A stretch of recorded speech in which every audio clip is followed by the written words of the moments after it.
Week 7 already. I'm 15-11 on the season after the upset city special that was last week. The win with Oklahoma, I was wrong about them. They let me down, so that's kind of their fault. Alabama, Ole Miss is way better. That defense is amazing. Texas A&M, maybe not as much leadership as we thought. So let's just keep it rolling here. Maybe I can pick up 5 valuable wins, but I guess we'll have to see. So we're going to start off with number 13, Georgia, at number 23, Missouri. This is a 12 o'clock Eastern game. Both teams from the East shouldn't affect it there. Todd Gurley is suspended indefinitely for violating NCAA rules. Pay the athletes for their signatures, and you won't have this problem, NCAA. Anyway, that's not the point. Quick summary, I like Missouri in this game at home. Sole possession of the SEC East will be theirs at the end of this game. Moving right along. You got possibly the game of the season so far. Number 2, Auburn going to Mississippi State. Dak Prescott is a Heisman candidate, and right now with Todd Gurley out, he's got to be the Heisman frontrunner. Then you have the most consistent team in the nation, number 2, Auburn. I like the upset, though, in this game. Number 3, Mississippi State. Dak Prescott getting the win over number 2, Auburn. I like a close one at the end, 41-38. Number 9, TCU at number 5, Baylor.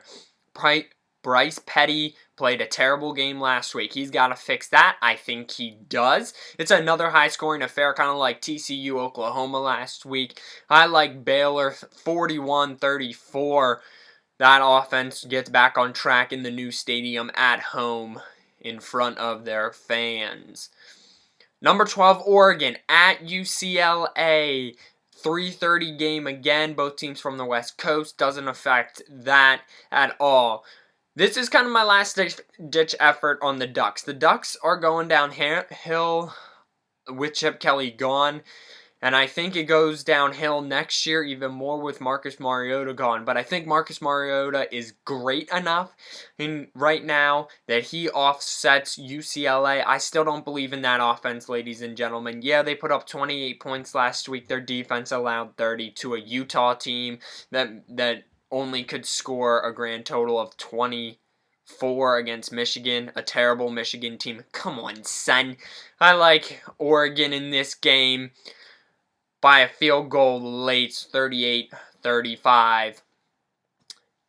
Number 3, Ole Miss, taking on number 15, Texas A&M, at number 15, Texas A&M.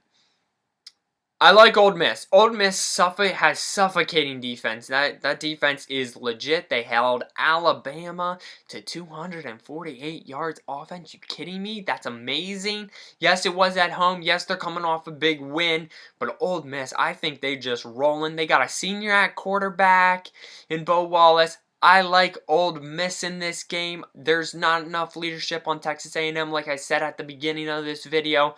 I like Ole Miss by 10 points, 45-35. And they get sole possession of first place in the SEC West, continuing to set up that showdown at the end of the season. Who would that be a good one? And a bonus prediction here. It involves Michigan. I think Brady Hoke will be fired. Not this week after they lose to Penn State. That's right, I'm picking Penn State. Woo, yeah. But after the Michigan State game, I think they're going to get romped by Michigan State. I think Brady Hoke then gets shown the door. And then we have who gets hired next, because I don't think Jim Harbaugh is leaving the NFL. And I think they got to go away with the Michigan man mentality, and they got to find someone who is innovated offensively to help this anemic offense. Only chance Brady Hoke has in keeping his job is beating Penn State so that he can somehow make it to a bowl game.